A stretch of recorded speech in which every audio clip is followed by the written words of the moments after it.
flip it, tip it, dip it, get it. Howdy, this is Ben and/or Bookish Bear. I did a new to booktube tag, which was sort of an introduction, but I wanted to do a quick January wrap-up as well.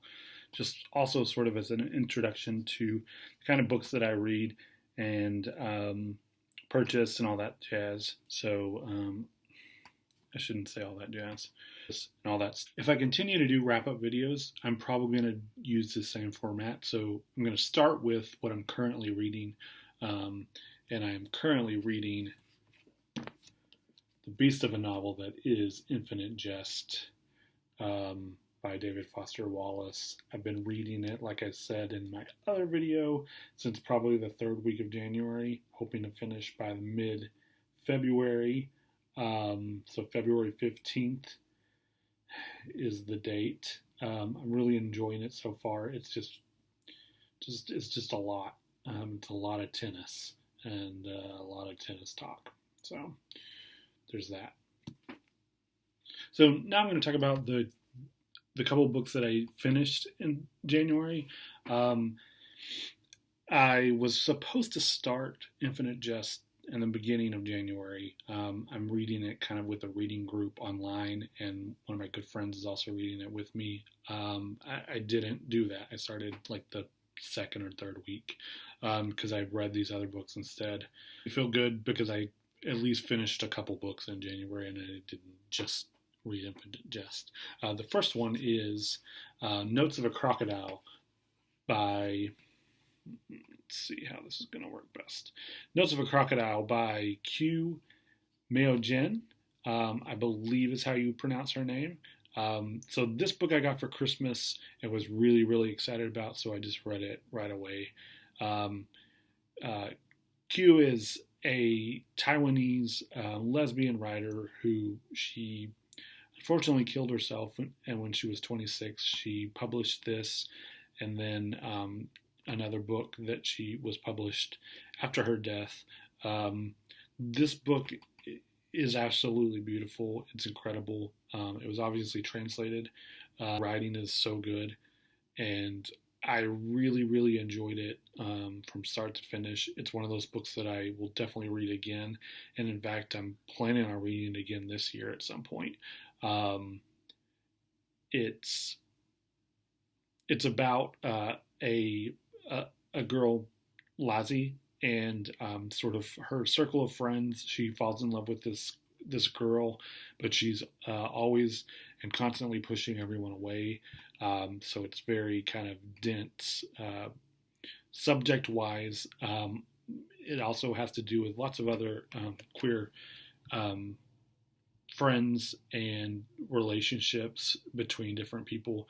There are these weird sections about crocodiles in here, which is why it's called Notes of a Crocodile, who are pretending to be human, which is really weird, and just kind of interplay with the dense heaviness of the subject matters throughout the rest of the book really well. It's incredible, and I highly recommend it. You should definitely read it. The other book I read in January was Ready Player One by Ernest Cline. Ready Player One is a book that everybody's heard of probably.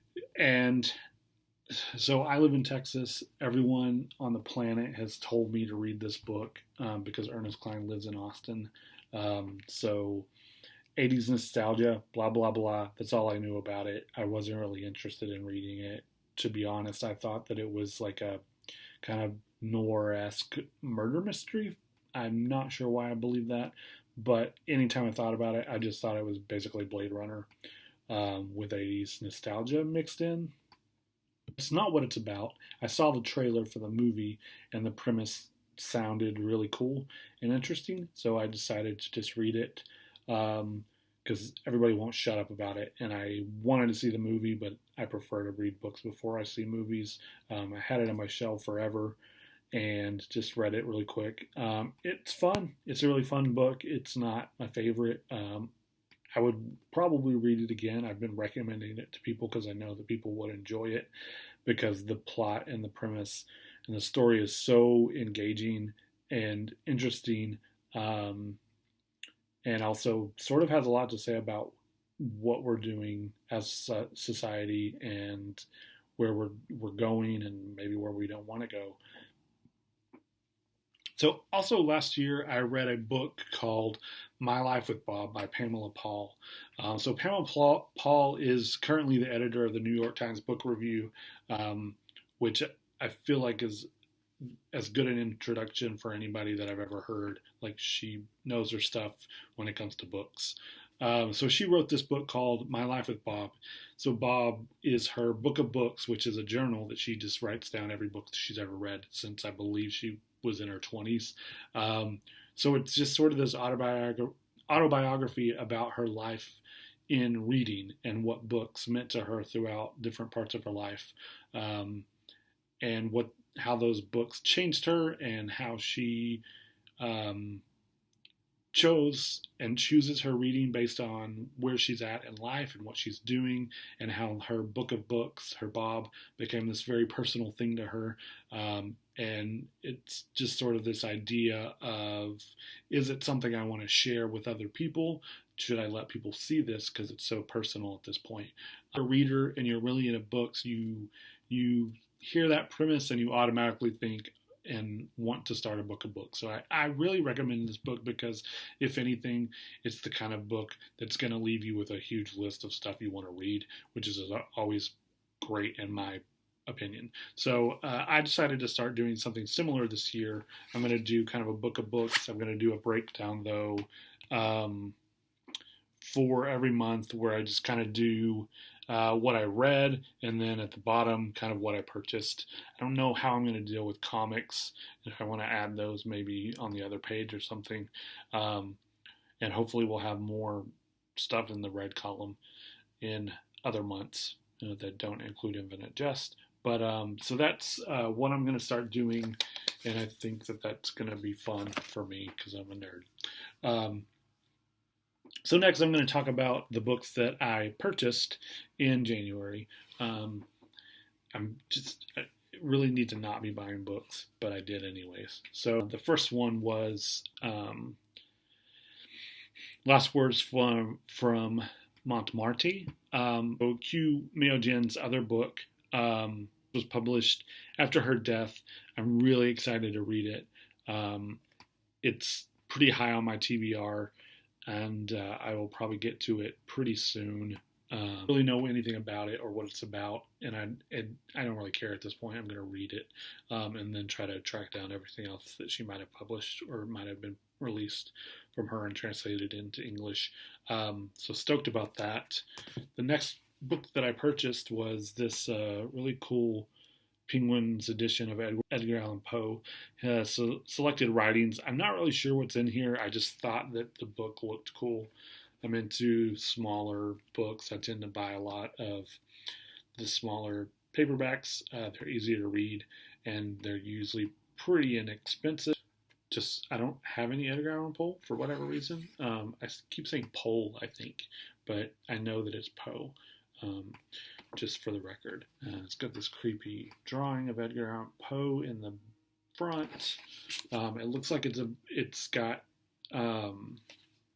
some poems, some of his tales, and also essays and reviews. So that's kind of cool.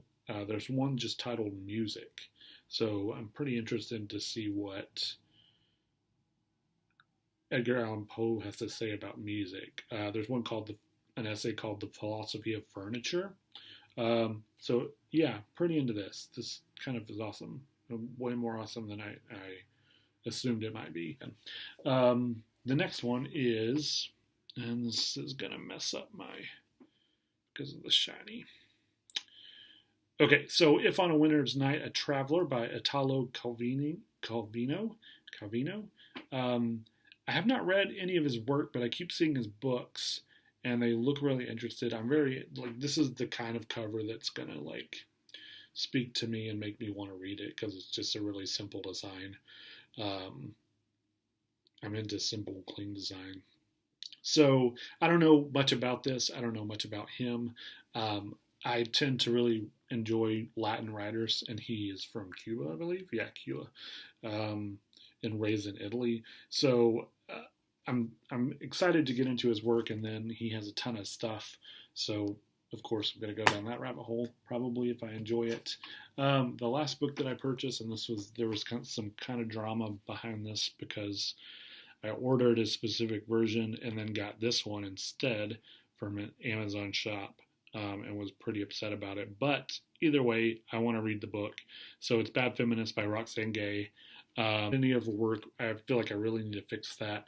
Again, this is probably going to be one of the books that I read in February. Yeah, so that's sort of my January in a nutshell. Just a few quick reads and then Infinite Jest for the rest of my life because it's a million pages long. If you have read any of these books and you want to tell me more about them, that would be awesome. I tend to pick up stuff that I don't know a lot about, but I feel like the author is widely known or highly regarded, and just read their books and figure out for myself what I think about them. That's kind of how I go about choosing books. So you're going to probably see me talk about a lot of books and hold up a lot of books where I'm like, I don't really know anything about this, but I'm going to read it. So if you do know anything about it, I would love to hear what your thoughts are about them in the comments and stuff, and I will chat about that stuff. That's my January in a nutshell. Thanks for watching.